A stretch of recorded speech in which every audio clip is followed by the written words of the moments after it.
Subscribe करें और bell दबाएं ताकि कोई खबर रह न जाए।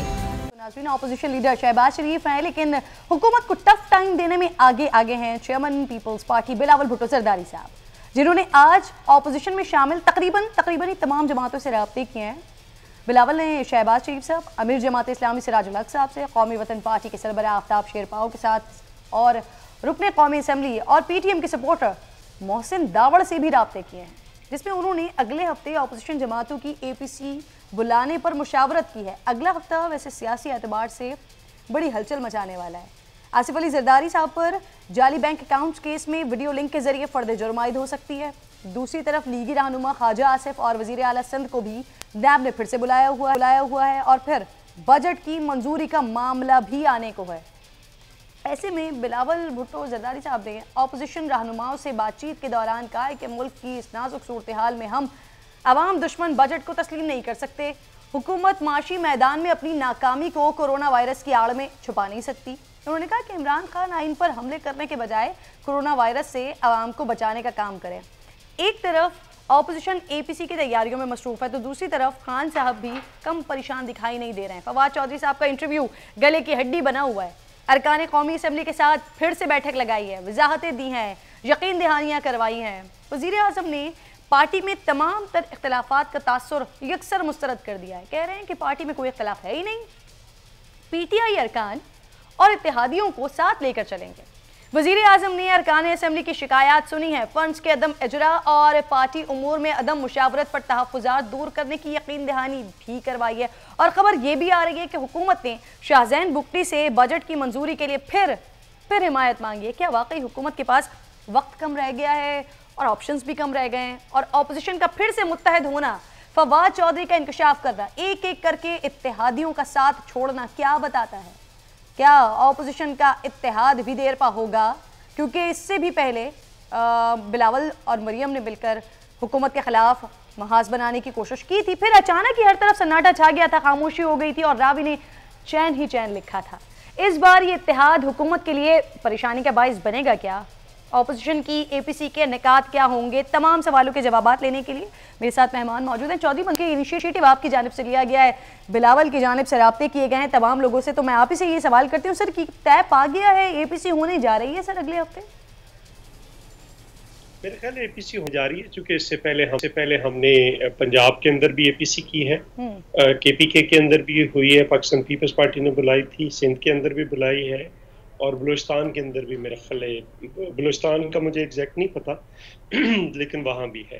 अब ये मैं बिल्कुल ये जिस तरह से ये पेट्रोल बम गिराया गया, अभी ये जो साहब बात कर रहे थे कि देखिए कि आकर जब ये क्राइसिस पैदा हुआ है उसमें तावीलें देते थे कि बिल्कुल कोई क्राइसिस नहीं है और ये मानते नहीं थे कि तेल की कमी है इस मुल्क के अंदर, और सड़क उधर पेट्रोल पंप पे मील लंबी लाइनें लगी हुई थी। आपको भी पता है, मुझे भी पता है, सबको पता है कि क्या है आज तक क्या है सूरत हाल। ये लेटर मौजूद है जिसमें इन्होंने मना किया। क्यों मना किया? इस पे तो जुडिशियल कमीशन बनना चाहिए, इंक्वायरी होनी चाहिए। अब किसके मुफादात को फायदा पहुंचाने के लिए ये सब कुछ किया गया है और कैसे ये सारा प्रोसेस ही बाईपास कर दी। मतलब वो साहब अगर ओगरा को कहते हैं तो उन्हें कहना चाहिए था कि हाँ ओगरा को बाईपास किया गया, ये गैर कानूनी है, गलत काम है। पेट्रोल की कीमत का तयन करना ओगरा का काम है, प्राइम मिनिस्टर ने सिर्फ मंजूरी देनी है। ना उगरा है कहीं, ना कोई समरी है, ना कोई डेट आई है, ना कोई तरीकाकार है, और एकदम उठाकर तेल बढ़ा दिया और वो भी 25 रुपए। अच्छा चौधरी साहब, तो जो आम आदमी वो क्या करेगा? जी आप कह रहे हैं कि होने जा रही है ये सारे इश्यूज हैं। मुइशत जो है, इसके पॉइंटर्स बता दें, पॉइंटर्स क्या होंगे सर? बजट की बजट पास करवाने के सर हुकूमत को क्या टफ टाइम देना है या फिर बात अब इससे आगे जाएगी? नहीं देखिए, पहला इशू तो मुइशत है और ये कोरोना के पीछे छुप रहे हैं। 1.9% आ गई थी उससे पहले। ये पिछले 3 सालों में मुस्लिम लीग की नून की हुकूमत 3800 पे छोड़ के गई थी, ये 3900 पे खड़े हैं। तो क्या ये तो इनको तो लाइनों में लाकर लोगों ने टैक्स देने थे। 8000 अरब रुपया पहले साल करना था। तो किधर है सारे के सारे? इन्होंने तो बाहर से पैसे लेकर आने थे, 200 अरब डॉलर लेकर आना था, कुछ भी नहीं कर पाए। इंपोर्ट्स एक्सपोर्ट्स जो हैं वो हमारी गिर गई हैं। हर चीज जो है तबाही की तरफ चली गई है। एग्रीकल्चर सेक्टर बैठ गया है। यहाँ पे ये गलत फिगर दे रहे हैं। एग्रीकल्चर सेक्टर के अंदर 2.7 इन्होंने कहा है कि उसमें ग्रोथ है, ये गलत कह रहे हैं। क्योंकि इन्होंने ग्रोथ जो मैंने अंदर जाकर देखा तो ग्रोथ किस में दिखाई है? लाइफ स्टॉक में दिखाई। ग्रोथ किस में दिखाई है? इन्होंने लाइफ स्टॉक, अब अगर उसको देखें तो वो ऑलमोस्ट 60% है एग्रीकल्चर का। ये कैसे हो सकता है? एग्रीकल्चर की सारी बड़ी फसलें माइनस में गई हैं, गंदम नहीं है इस वक्त, आटे का बोरान है, चीनी का बोरान है, गन्ना कपास आप इंपोर्ट कर रहे हैं। आप जिस चीज की चीजें आपने बनाकर एक्सपोर्ट करनी थी वो आप इंपोर्ट कर रहे हैं। तो आप कहां से एग्रीकल्चर, आपके इंडस्ट्री, आपकी सर्विसेज, आपके सारे स्मॉल स्केल, लार्ज स्केल, ठीक है सर, आप कह रहे हैं कि इसके निकात में सबसे इंपॉर्टेंट चीज जो है एपीसी की वो मईशत ही होगी। रमेश कुमार साहब, सर तासुर ऐसा देने की कोशिश, कोविड पे कोई पॉलिसी नहीं है। कोविड पे क्या पॉलिसी है? कोई पॉलिसी नहीं है। गवर्नमेंट को पता ही नहीं, किसी की बात नहीं सुनने के लिए थे। सर कोरोना और मईशत ये दोनों चीजें। जी रमेश साहब, आप ही की जानिब से आ रही हूँ। सर सवाल भी साथ साथ ले लीजिए। एक तासुर ये देने की कोशिश की जा रही थी कि बड़ा अफवाह तफहीम के साथ ये बजट पास हो जाएगा। अपोजिशन की जितनी सर सवाल ले लें, पार्टीज है, रमेश साहब सवाल ले लें, बुलाना उनका हक। अपोजिशन की जितनी पॉलिटिकल पार्टीज है उनका हक है जो है वो सियासत करना, एपीसी बुलाना, बिल्कुल वो कर सकती है, मगर कम से कम रियलिस्टिक पॉलिटिक्स करें। आप हकीकी पॉलिटिक्स करें। आप अवामी इश्यूज के ऊपर जितना हुकूमत का फ़र्ज़ है उतना अपोजिशन का भी फ़र्ज़ है कि हुकूमत को टफ टाइम दे, और हुकूमत का काम है कि अपोजिशन की जो जायज़ डिमांड है वो सुने। मगर आप जैसे अभी तेल की बात की गई, आज भी इंडिया के अंदर $1.09 का पर लीटर है, बांग्लादेश में 1.05 लीटर का डॉलर है अपना पर लीटर है, चाइना के अंदर 0.83 यूएसडी का जो है वो पर लीटर है, पाकिस्तान में आज भी 0.60 का है। ये इनडायरेक्ट टैक्स जो है अवाम के ऊपर सिर्फ पाकिस्तान में नहीं लिया जाता है, जो भी मुल्क है वहाँ पे ये इनडायरेक्ट टैक्सेस का ये सिस्टम चलता है, और आज से नहीं चल रहा है। पीपुल्स पार्टी के दौर में भी चला, पीएमएलएन के दौर में भी चला, आज के दौर में भी चलेगा। जिस मुल्क की जो मैशत जो इस वक्त, रमेश साहब मैं इसलिए चाह रही थी कि आप मुझे सवाल भी साथ साथ ले लें, क्योंकि सर हम पहले सेगमेंट में ऑलरेडी हम पेट्रोल उसमें से एनएफसी को निकाल के डिस्कस कर चुके हैं। मुझे बताइए सर, आज के इजलास में चौधरी साहब हम जिस टॉपिक पर हैं सर हम उसी पे ही रहें तो अच्छा होगा। रमेश साहब मुझे ये बता दें सर, आज जो इजलास हुआ है आप शरीक थे सर उस इजलास में? खान साहब ने फंड्स की फराहमी की यकीन दहानी करवाई है सर? रमेश साहब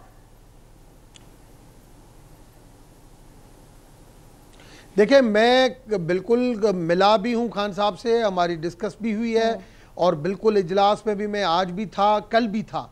देखिए, हर पॉलिटिकल पार्टी के अंदर ये बजट सेशन मैं तो 18 सालों से देख रहा हूं। कौन सी यूसुफ रज़ा गिलानी साहब प्राइम मिनिस्टर थे, इधर बैठते थे, अपोजिशन के मेंबर भी जाते थे, गवर्नमेंट के मेंबर भी जाते थे, मियाँ साहब होते थे। बजट सेशन में हर प्राइम मिनिस्टर आके चेंबर में बैठता है, ये मिलता है। इतना सादा सा सवाल है सर हाँ या ना जवाब है इसका। सर मेंबरान को तरक्कियाती फंड्स के इजरा की यकीन दहानी करवाई है सर? मगर रमेश साहब कोई प्राइम मिनिस्टर इमरान खान को अगर कोई समझे कि मैं बजट या किसी इशू के ऊपर ब्लैकमेल या प्रेशर देके काम कराऊंगा, नॉट एट ऑल, ये इनकी आदत में ही नहीं है। आपने देखा कि केपीके की हुकूमत बगैर किसी प्रेशर के मेंबरान को फंड देने का कहा है सर? था उसका क्या तरक्कियाती फंड्स देने का कहा है सर, बगैर किसी प्रेशर के सर, बगैर किसी ब्लैकमेलिंग के? कोई इस वक्त फंड नहीं है, कोई जून नहीं।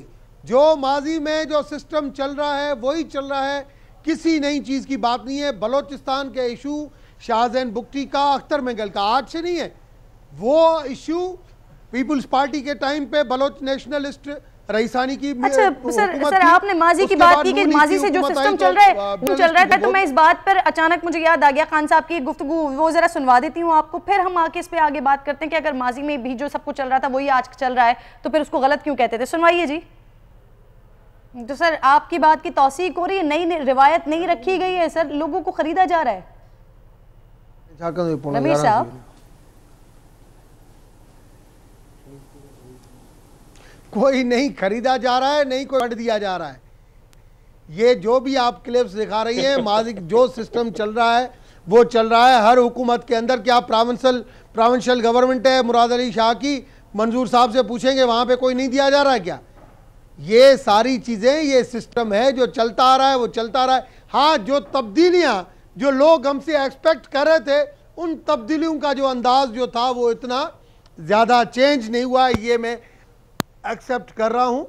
जो हमें लोगों से एक्सपेक्टेशन थी और जो लोगों को हमसे एक्सपेक्टेशन थी, वो दोनों जो एक्सपेक्टेशन पूरी नहीं हुई। हमें भी लोगों से एक्सपेक्टेशन थी कि 8,000 अरब जो है वो कलेक्ट होगा, लोग आके खुद लाइन में खड़े होंगे, रेमिटेंस हमारे पास इंटरनेशनली बहुत आएगी, लोगों ने नहीं दिया। हमने उसके ऊपर बिल्कुल बहुत ज़्यादा एक किया था अंदाजा, साथ में जो है वो लोगों को ये था कि भाई हम right person for right job के ऊपर करेंगे, बहुत बेहतर जाएंगे। रमेश साहब, ये बड़ा बेहतरीन जेस्चर है आपका कि एटलीस्ट आप मान जो बातें पहले की गई थी वापस आए, लेकिन फिर इससे ये चीज भी झलकती है कि होमवर्क नहीं था, होमवर्क से पहले ही सारी बातें कर ली गई थी।